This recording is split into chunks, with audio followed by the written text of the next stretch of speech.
pemeliharaan daripada pesawat tersebut. Yang kedua adalah teknisi juga melakukan perubahan-perubahan terhadap pesawat yang akan dimodifikasi.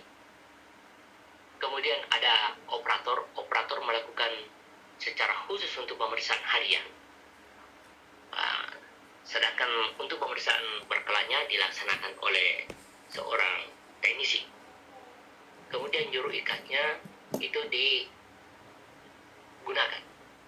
Juru ikat di sini adalah pada prinsipnya berfungsi sebagai juru ikat ketika ada beban yang akan diadakan pengangkatan. Dalam fungsi daripada juru ikat atau ikat. Kemudian ahli ketiganya bidang pesawat angkat dan pesawat angkut di sini adalah dari PJK 3 yang mana melaksanakan tugasnya sesuai dengan aturan berlaku. Itulah terkait dengan personil di dalam penggunaan pesawat angkat dan pesawat angkut.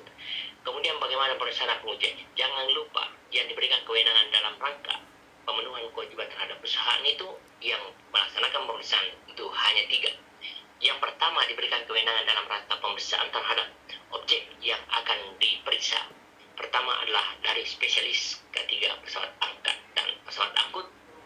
Yang kedua adalah personil dari ketiga yang mempunyai prediksi.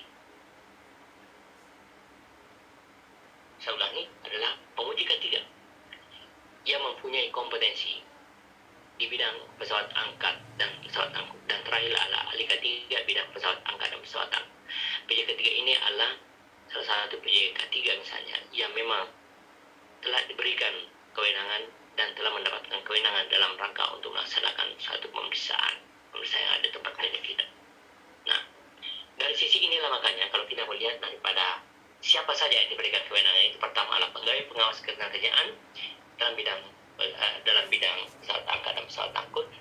Yang kedua adalah penguji ketiga yang adanya biasanya di balai besar yang akan mengadakan pemeriksaan pengujian setelah mendapatkan suatu surat keputusan atau surat kompetensi terhadap pesawat yang akan digunakan. Dan terakhir adalah ahli ketiga bidang pesawat angkat dan pesawat angkut. Dalam hal ini adalah bidang ketiga yang ada di khususnya yang ada di dalam satu perusahaan yang memang telah diberikan SKP surat keputusan penunjukan oleh Kementerian dalam rangka untuk mendapatkan hasil dalam pemeriksaan tersebut. Nah, itu terkait dengan pemeriksaan dan pengujian. Kemudian untuk pemeriksaan dan pengujiannya harus kita pahami bahwa terdapat 5 jenis periksa uji, 4 jenis periksa uji. Pertama adalah periksa uji pertama.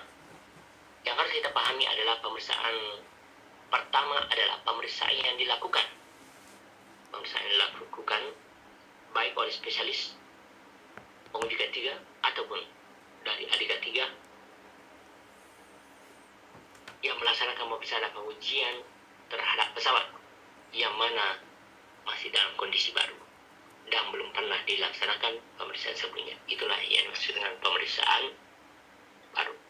Pemeriksaan berkala adalah pemeriksaan yang dilaksanakan setelah berlalunya pemeriksaan pertama. Artinya, pesawat pertama ini diadakan pemeriksaan berdasarkan daripada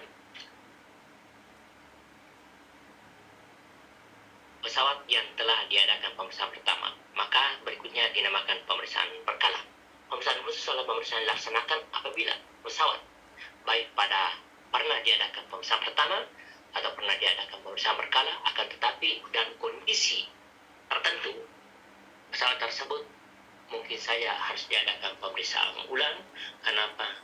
Pemeriksaan khusus karena pernah mengalami suatu eksiden di dalam tempat kerja kita masing-masing.